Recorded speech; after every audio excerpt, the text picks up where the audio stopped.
91-year-old veteran versus 5 bikers. His secret weapon, one powerful phone call. 91-year-old Ron had spent his life helping others, earning the love and respect of his community. But one evening, 5 bikers decided to harass him, thinking he was just a helpless old man. What they didn't realize was that Ron had connections they could never imagine. When he made a single phone call, their world turned upside down. Stay tuned for this incredible story of justice, respect, and the power of one man's kindness. 5 bikers suddenly approached Ron, a 91-year-old veteran, as he was strolling to the diner.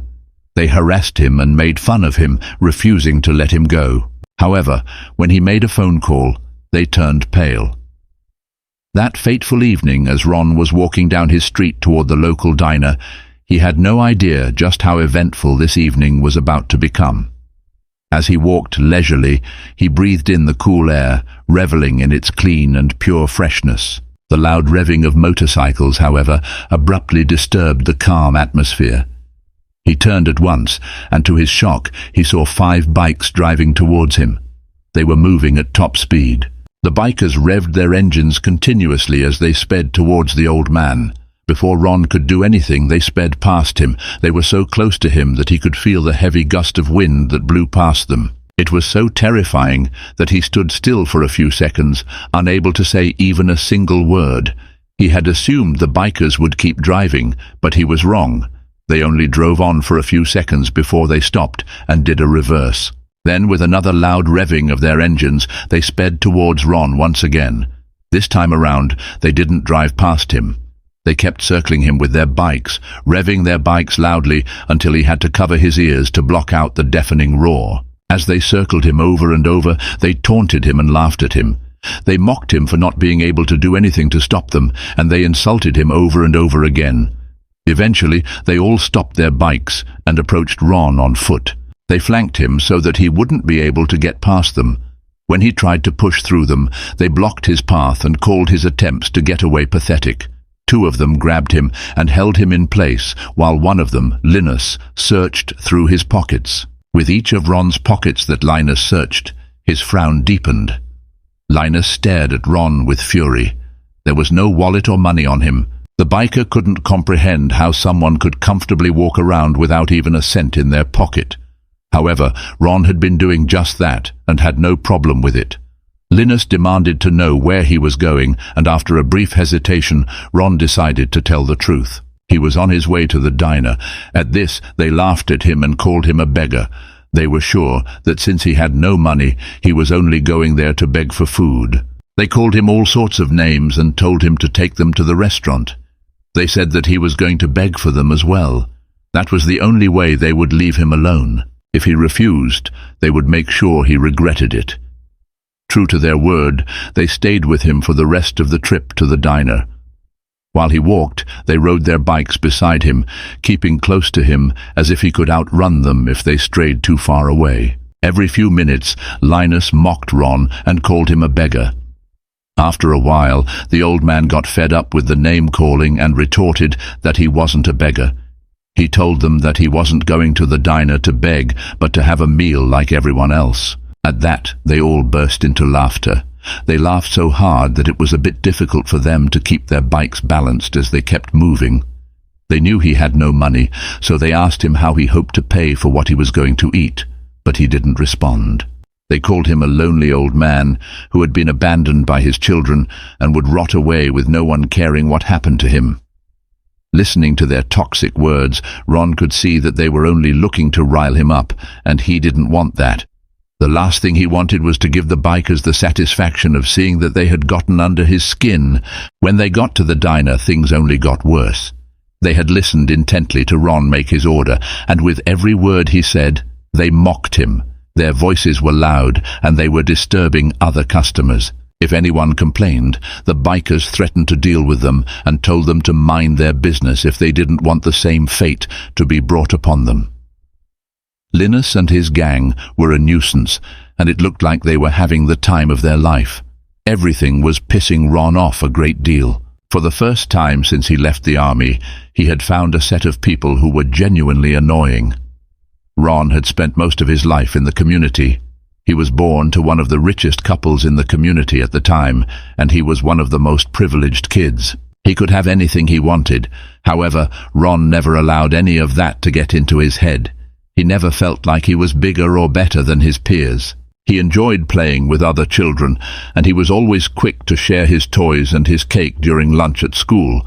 He loved to help people, even at a young age. He was always ready to give it to someone else who needed it.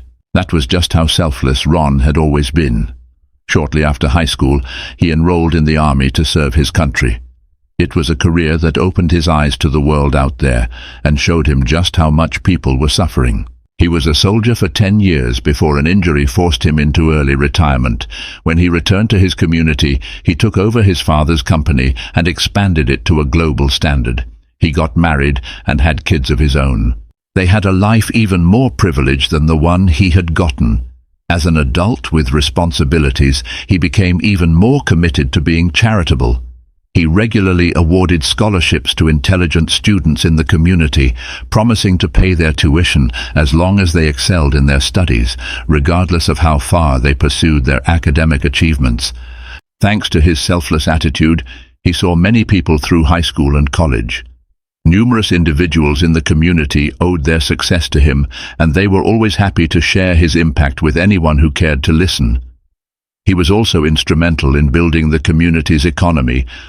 He helped set up businesses for those interested and provided interest-free loans with generous repayment deadlines that would have bankrupted any conventional lender. Although he would have preferred to give the money for free, he understood that the obligation to repay the loan motivated people to work hard and ensure their businesses succeeded. The relaxed deadlines were intended to prevent them from feeling pressured and making grave mistakes. Ron was loved by everyone. By the time his children were adults and ready to take over the conglomerate so that he could peacefully retire, at least 2 out of every 5 people in the community had been positively impacted by him. They all admired him and were willing to do anything for him. The hospital where Ron received his regular medical checkups provided their services for free. The diner gave him free food, regardless of how expensive his order was or how many times he ate in a day. When he lost his dear wife, the entire community went into mourning, and many businesses closed for a few days to grieve with him. That was how much Ron was loved. At a time when he feared being alone, he found himself surrounded by an entire community, willing to take good care of him. Ron lived his life with ease, counting down the days until he could join his dear wife.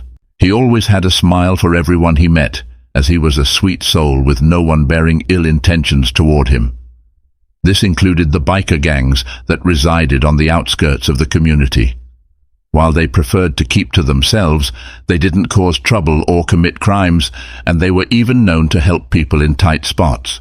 This is why it came as such a shock to Ron and the other diners when 5 bikers from the same group began harassing and mocking the old man. It was the first time something like this had happened, and everyone was saddened that the bikers had targeted the kindest man in the community. Soon Ron's meal was brought to the table, but Linus immediately grabbed it from the waiter and held it out of his reach. He told Ron that the only way he could get his meal was if he placed an order for him and his friends as well. The waitress tried to get the food back from him, but he pushed her away with his free hand and warned her to mind her business. He told her to leave them alone, or he and his friends would burn down the diner. He then went on to say that he could easily do it, and that no one would do a single thing about it. At that point, Ron decided he had had enough of Linus and his goons. He was determined to put a stop to their antics. He pulled out his phone and dialed a number. The bikers watched him and laughed, assuming he was calling the police. They taunted him, saying it was a futile effort. Linus claimed they had friends who were officers and could easily get them out of jail. He then threatened that once they were released, they would return to make Ron pay. Ron ignored them, though. None of their threats or taunts had any effect on him. He simply made his call. He said a few words, keeping his voice low so that they didn't hear what he was saying. When he was done, he dropped the phone on the table, and Linus's eyes fell on the screen. He saw the name of the contact, and he immediately went pale. He was visibly shaken as he couldn't tear his eyes from the phone. The other bikers noticed his discomfort and demanded to know what was wrong with him. When he couldn't say a word, they simply picked up the phone and checked it out themselves. And they also went pale as they saw the name written in bold letters. Ron had called the mayor. They couldn't believe that an old man like him could have contact with someone as sophisticated and protected as the mayor. Convinced it was just a trick to scare them, they decided they wouldn't be intimidated so easily. However, with each passing minute, the bikers grew increasingly uneasy. They realized how little they knew about Ron and began to reconsider their assumptions. If Ron did have a connection to the mayor, they could be in serious trouble. Just as they started contemplating leaving the diner, the air was suddenly filled with the loud wail of sirens and the flashing of lights.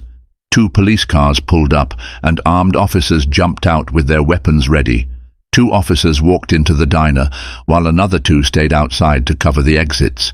The bikers stared at the officers, then glanced back at Ron, who remained calmly seated. They looked at the officers again, before bursting into laughter, clutching their bellies and pointing at Ron in mockery. The cops who had entered the diner were their friends, the very ones they had boasted about to Ron. However, their laughter began to fade as they noticed their friends weren't sharing in the humor. Instead, the officers wore serious and sad expressions. Before the bikers could comprehend what was happening, the officers pulled out handcuffs and began arresting them. Linus stared at the officers in shock, unable to believe his friends had turned against him. One of the officers explained that they hadn't betrayed him, but were following orders from the chief of police, who had received directives from the mayor himself. The order for their arrest had come from the highest authority. The shocked bikers couldn't take their eyes off Ron, who remained seated with a sly smile tugging at his lips. It was then that they realized they had messed with the wrong person. Ron's connection to the mayor and his quiet influence had brought swift justice upon them, leaving the bikers to understand the true extent of Ron's reach and the gravity of their mistake. Linus demanded to know how Ron had managed to pull off such a move, but the old man ignored him. Instead, one of the officers revealed the shocking truth. He explained that Ron was considered a hero in the community, and by messing with him, Linus had effectively messed with everyone. However, that was only a small part of it. As it turned out, the mayor was also one of the beneficiaries of Ron's numerous scholarships. The mayor had come from a poor family, and Ron had single-handedly seen him through the high school and college. Ron had also been really helpful in providing his campaign funds when he was running for office. As a result, the mayor held him in high esteem, and he was just like a family member. No one was allowed to mess with him. The chief of police wasn't left out either. Ron had been instrumental in supporting him through his years at the police academy. However, the worst revelation for Linus and his friends came when it was disclosed that even the leader of the biker gang had been a recipient of Ron's goodwill. Ron had helped him establish a mechanic workshop, which had eventually led to the formation of the biker gang. At that moment, Linus realized just how deep in trouble they were. As they were being led to the police cars, both the mayor and the gang leader arrived in their respective convoys. They were informed that severe punishment awaited them for their actions against Ron. Seeing the powerful figures who had come to Ron's aid, Linus understood the extent of the old man's influence and the magnitude of their mistake. The community's respect and affection for Ron meant that any harm done to him would not be tolerated, and the repercussions would be severe. As they were loaded into the car, one of the cops asked Linus why they had done such a horrible thing, and all they could say was that they had no idea Ron was that powerful. They had only just joined the gang for a few days, and they were itching to make their mark. They came from a neighboring community and had been eager to begin terrorizing people. The leader of the gang had warned them that such a lifestyle wasn't welcome in their gang, and they had refused to listen. Eager to intimidate and oppress, they went after someone they felt they could oppress and get away with. That night, both the mayor and the leader of the gang apologized profusely to Ron for what had happened. He told them that they didn't have to do that. After all, it wasn't their fault that Linus and his friends had done such a despicable act.